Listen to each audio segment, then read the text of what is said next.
Subtle, manipulative, bullshitting people.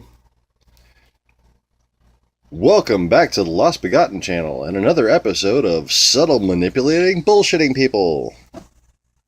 I don't know. That's all I got. So, what we have here in particular is the Seeker Daily channel, which has consistently, basically, produced propaganda posing as either A, education. Basically the format is geared towards high school students, middle school students. It just has that Channel 1 sort of air about it. Okay?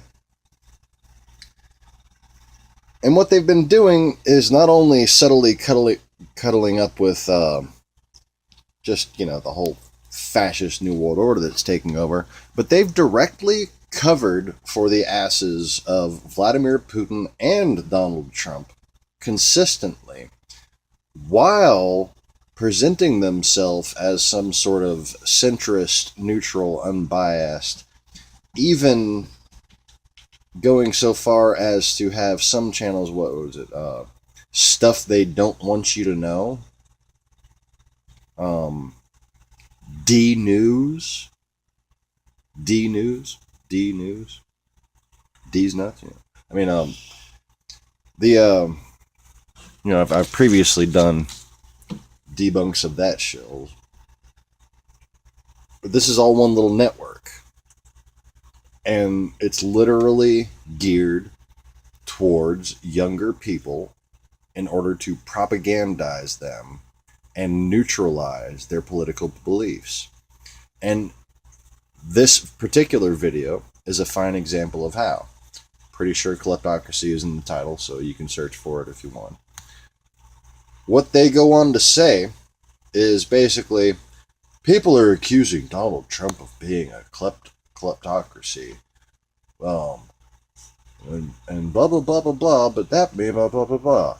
But here's a list of the top 10 kleptocrats worldwide. And then I already know he's full of shit because he goes on to say that all of them are in jail now. Oh no, there's no need to worry about kleptocrats. And then they proceed to show you a bunch of fucking brown and yellow people.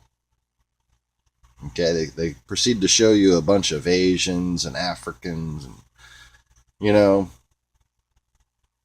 if they showed any white people, I didn't wait long enough for it to happen. That's all I'm saying. And I'm not big into white liberal guilt, but this is bullshit. Okay? The number one kleptocrat in the world is Vladimir Putin.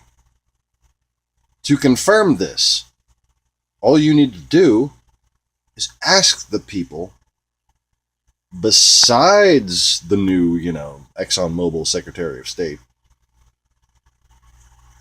how much money did Vladimir Putin take from them? Does it have to be taking money from the taxpayer? Does it have to be taking money, in a certain way to be a kleptocrat? Vladimir Putin's taken money from everything from foreign leaders to old banks to corporations that Western investors propped up after the Cold War ended so we could try to make a sustainable peace. We went there and did a bunch of business with them, and Vladimir Putin just annexed everything. Just annexed, Same way he annexed Crimea. He just annexed their corporations. He annexed the banks. He has it. Number one kleptocrat in the world is Vladimir Putin. And it seems like the only kleptocrats they're willing to report are the people that are, smart enough and white enough to get away with it. Interesting. How interesting that he just kind of happens to look like a typical Khazar. But all these little guys that they present, all have this little subtle, innocent seeming, harmless kind of light toned voice. None of them have deep voices. None of them seem very assertive. They're all very harmless seeming, just as is the propaganda they present. But you know what? Making everybody clueless. I think we're starting to see how much harm that can